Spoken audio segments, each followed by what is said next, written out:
Good morning, William.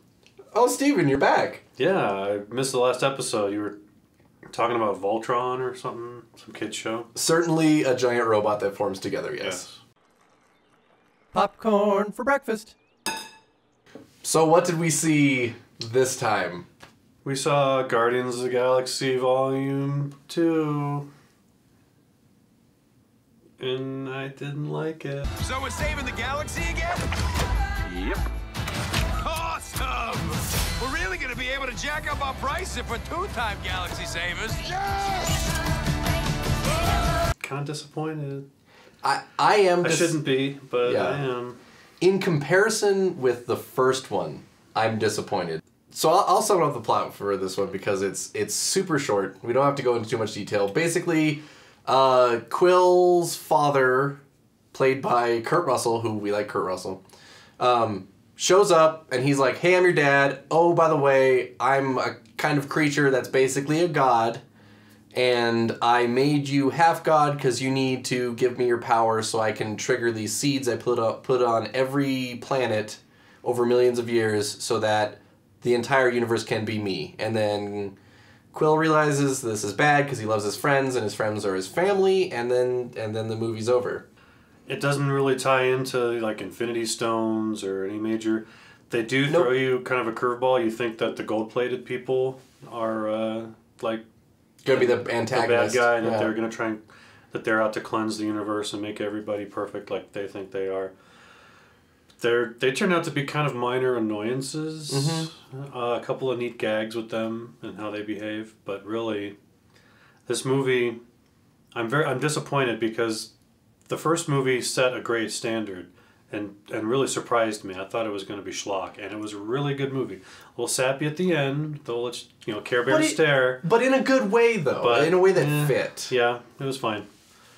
But the whole like, hey, I'm dancing, asshole, so my friend can build a gun and shoot your ass. It was a good ending. It was good. Then all of a sudden, everyone's like, we got to make movies like Guardians of the Galaxy. We got to make Suicide Squad. Every scene's got to be strutting to the tempo of a pop song. Kitschy and yeah.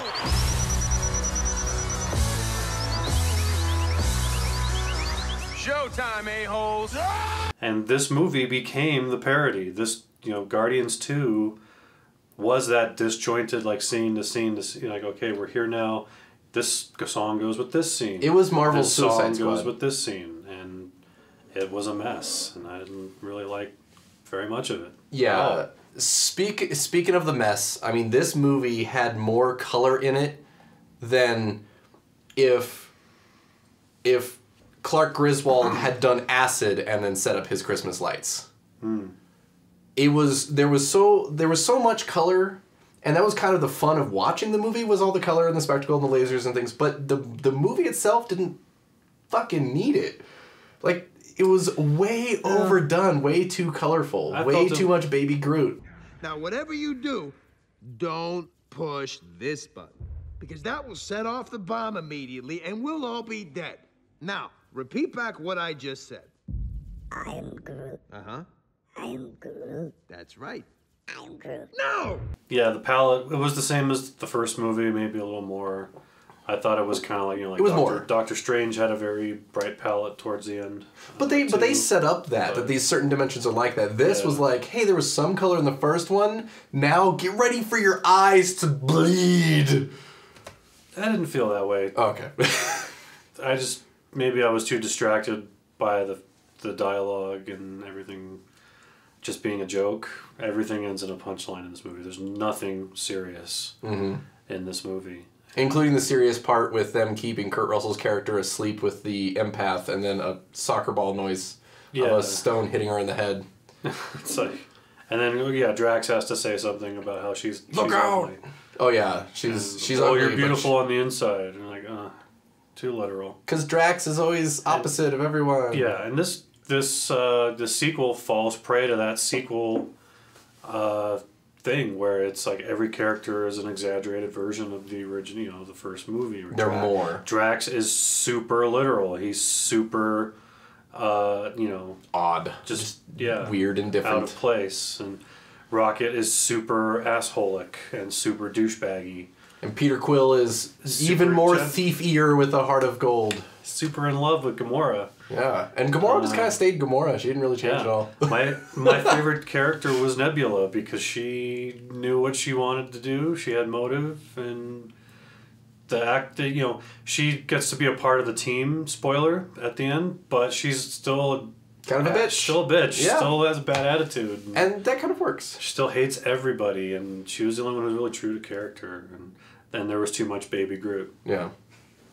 Yeah, the whole beginning was Baby Groot dancing in front of the action, which I liked that joke of something else going on in front of the action. I just wish it was something else. It should have been Rocket trying to put a gun together to kill it something like while that. The action's going on. And I get, that's an old, like, Zucker Brothers style sight gag where the serious action is happening in the background. What we should be watching is there. Yeah. And they're wrestling with the Wrath Tar or whatever the hell that creature is, and it's people loved Baby Groot dancing at the end of the first movie so much they made it the whole opening sequence of this movie. Yeah, and it was okay. You're a Trek fan. Yes. I'm a Trek fan. Can we talk about the obvious similarities between this movie and Star Trek V? Yeah, Star Trek V, the crew of the Star Trek Enterprise journeys to a planet inhabited by a godlike being, discovers that that godlike being is not the godlike being they thought it would be, and the godlike being wants to kill them all and enhance his own power. But he needs a starship. He needs a vessel to get out of where he is, which was the exact same fucking plot for this movie. There's a godlike being who can literally do whatever he wants in the universe, but he needs some help to make it happen. Yeah. What does Kurt Russell need with a starship? Was kind of going through my mind and also reading the original concept for the ending scene of Star Trek V on that planet was rocks and rock monsters, and the planet was going to be just devastated and all that. That was never in the budget to film, or they ran out of money. Like, this seemed like James Gunn had a nightmare about that and put this in this film. Or something. I don't know. It just felt so familiar. And it was kind of a Darth Vader, Luke Skywalker thing where it's like, I need my son. Together we will rule the universe as father and son, even though he's clearly saying all these little blobs on every planet he's visited are me. And it's like I don't know if it's a self-extension thing. It's like Star Trek the Motion Picture where it's V'ger has to join with a human in order to complete his programming. There's so much Star Trek in this Everything Marvel movie. relates to Star Trek. Speaking of Star Trek, the funeral scene. Yeah, Wrath of Khan, which they made you really fucking sad. Which in the theater, I almost embarrassed myself because we're watching this, and then I turn over to my wife and go, "I never met anyone who was so human." And it's just of all the souls I've encountered in my travels. Yeah, I had to. I'm like, where's Scotty and the bagpipes? Whatever time code is right now, spoilers from here on out. So, this movie is so disjointed. Like, when we leave Yondu, the blue guy with the mohawk in the last movie, right? He's pissed off that Peter Quill has replaced an Infinity Stone with a troll doll, right? And he's like, well, I'm going to go get that son bitch. And he takes his Ravagers with him. And that was like we expect him to come back. Next time we see him, he's going to be chasing Peter Quill still. Well, no, he's on some pleasure planet trying to suck up to Sylvester Stallone, who's suddenly his idol and like the head Ravager. He's the head Ravager. And so to like redeem himself, he proves that he was Peter Quill's real father figure and rescues him at the end and gets a amazing funeral with fireworks and all his friends. A Ravager funeral comes up, yeah. Which, how come Yondu, who was a disgraced Ravager, got this beautiful funeral, but we literally watched like 30 Ravagers die and not one fucking funeral happened. Right. Like all of a sudden, like in the first movie, Peter and Yondu have like no... The first thing Peter does is betray Yondu to get the Infinity Stone and sell it for himself. That's what he's doing in the beginning of the movie. There's no father-son relationship at all. And all of a sudden they have this quick catch-up at the end of this movie. Yondu freezes to death in orbit, and I shed no tears. I was like, fuck that guy. Yeah, I couldn't really care He about already, Yondu. like, the universe was already saved at this point. All he did was save Peter Quill, which, good, but... like this 10-minute strung out funeral for the guy, did we need to fill time? Yeah, besides the fact that he was a Ravager higher up, that's it. I mean, that's the only thing that would require something like that. And it's all based on Rocket sent a message and like, oh, I got, do. Oh, Yondu's in trouble. I guess he was a good guy after all. Yeah. Look away, He's been a really bad person during his life. And this movie is absolutely the redemption of Yondu. I'm Groot. What's that? He says, welcome to the frickin' Guardians of the Galaxy. Kurt Russell was fine. I wish he'd kept his awesome mustache from Hateful Eight. Yeah. That would have made him look so much more badass. But I felt like it's a stupid hackneyed plot. It's the same plot as Magneto at the beginning of original X-Men. I want to make the whole world like us. Or Joker. Have to prove the whole world is as crazy as me. It's another we have to stop a device from murdering the universe plot. And they missed a great opportunity to finally... in the real world, in social media, they tied in with Avengers and Infinity War by saying, guess what? You're going to see your Guardians of the Galaxy characters in Infinity War, and it's going to be awesome. But they still don't make any attempt in this movie to connect it to that part of the story. Instead, they connect Adam. Really? Yeah. But my point is, like, there's, like, Kurt Russell plants one of his little seed things on Earth, and they cut back during this sequence to this blob swallowing this small town on Earth in Missouri. And I thought, okay, well... In real time, this is like 2014. The story takes place in, like maybe Iron Man shows up to like shoot look at this, or the Avengers like start scooping it up. Yeah, or Dr. Banner is studying this, or They did so much stupid shit with this movie. It wouldn't have made any difference other than to enhance the connection to the Marvel universe. To have Iron Man or Tony Stark show up and like, oh fuck, now I got to deal with this shit. They could have had a great joke of having fucking.